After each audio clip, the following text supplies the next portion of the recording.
So in this first lesson, looking at conflict and tension between 1918 and 1939, I want to spend a little bit of time talking about the end of the First World War and the Armistice Agreement that is signed in 1918. We'll do a little bit on the background to the Armistice Agreement.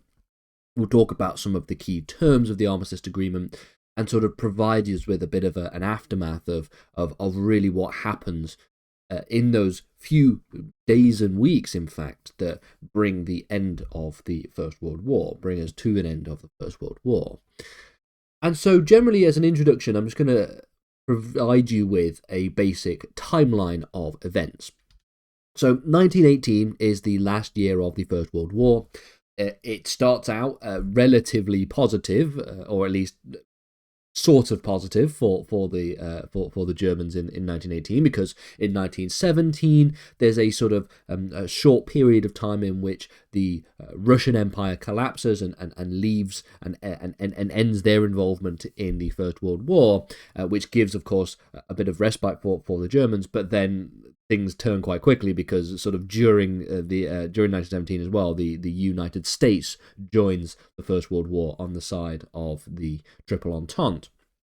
And so by autumn of 1918, we see that Germany is facing collapse from a military perspective. Also from a domestic perspective, they are facing collapse with domestic unrest. The Allies had also essentially fallen apart, pushing government to negotiate an end to the war. So there are pushes for an end to the war very, very quickly by autumn 1918. On the 3rd of October 1918, Germany approaches the United States President Woodrow Wilson, requesting that there be peace negotiations. This is to be negotiated on Woodrow Wilson's 14 points, which were elucidated earlier on in the year. We'll do a lesson on the 14 points and the League of Nations and the Treaty of Versailles in a future video. But essentially, when the United States entered the First World War, the President Woodrow Wilson elucidated a number of points that he sort of envisaged as being important for a post-war world, including things like self-determination, the creation of a League of Nations, all these different kinds of things. And the German government, under Prince Max von Baden, decided that they wanted to negotiate with Woodrow Wilson. They chose Woodrow Wilson, the United States President, because they believed that if you're going to get the best terms, try and negotiate with the country that you've been at war with the least and for the shortest amount of time. You're not going to get very good terms from France, for example, who you've been in their country for a number of years. And we'll get to that when we look at the big three and all of their motivations, because ultimately the person who was going to provide you with the best terms possible would probably be Woodrow Wilson and the United States.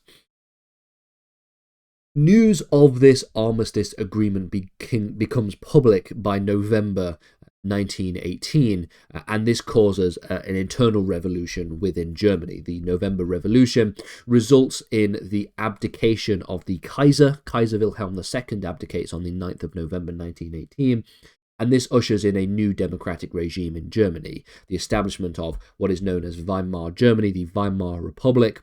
It takes place during this time period.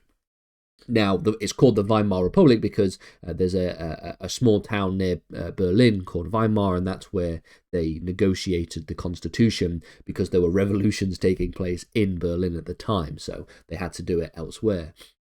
But ultimately, by November 1918, it is agreed that there will be an armistice and an end to the war. This is the signing of the armistice in a railway carriage in the Campagnes forest just near Paris. The Allied Supreme Commander was Ferdinand Foch, and they presented terms to the German delegation. The signing of the Armistice Agreement took place around 5 to 5:45 a.m. on the 11th of November 1918, and it was to be decided that the ceasefire would enter into effect at 11 a.m. on the 11th of November, the 11th of the 11th of the 11th, essentially. And there's a few things that takes place during this. We'll get to that in a second, but in terms of the terms of the armistice, this first armistice agreement, the thing that was signed in the railway carriage in the Campagny forest, had a number of terms. The first was the evacuation of all occupied territories. Belgium, France, Luxembourg, Alsace-Lorraine, all had to be evacuated within a number of weeks. Within a few weeks, they had to be left completely. The Germans would have to withdraw their forces east of the River Rhine, while Allied troops occupied Western Germany and held bridgeheads further into the east. There would be the surrender of military materiel, so thousands of artillery pieces, machine guns, planes, ships, submarines, just the complete surrender of a load of military equipment. The release of Allied POWs, prisoners of war, and any other interned civilians, people who have been captured. And one of the other things that would be continued was the maintenance of the naval blockade. So one of the things that really cripples the German Empire and brings Germany to its knees is a naval blockade, which was enforced by the Allied powers for a number of months prior to the Armistice Agreement taking place, and it brought Germany onto the brink of collapse. That same naval blockade would be maintained for a number of months afterwards, which would in fact have a very, very detrimental impact on the German state. There would also not be the release of German POWs at this time, and there was also the acceptance of accountability and the agreement to pay war reparations. Now, this would be further finalised in the Treaty of Versailles with the War Guilt Clause, which we'll get to in a future lesson. But at this early juncture, the Armistice Agreement accepts that Germany is responsible for the war. Now, in terms of the final point to make, because the agreement would to be taking place at 11 a.m., there was still fighting to be done. And so despite the signing of the agreement in the morning, fighting continued until the 11 a.m. deadline. This is the last day of the First World War. And there are still some staggering statistics in this regard. Around 2,700 people would die and 8,200 people would be wounded or missing in this little time period between 5 a.m. and 11 a.m. Some sources suggest that as many as 10,000 casualties occurred due to miscommunication and continued attacks.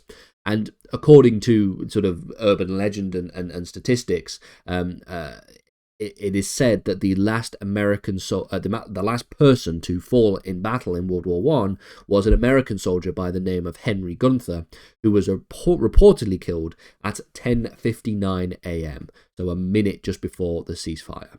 If you want to see a sort of visual fiction representation of this, the films, plural should I say, All Quiet on the Western Front, provides an illustration of this.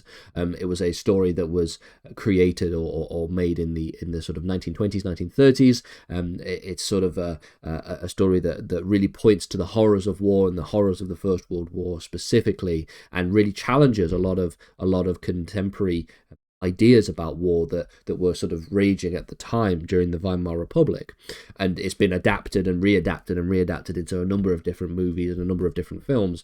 But this kind of idea of being killed at the very last minute takes place in the story.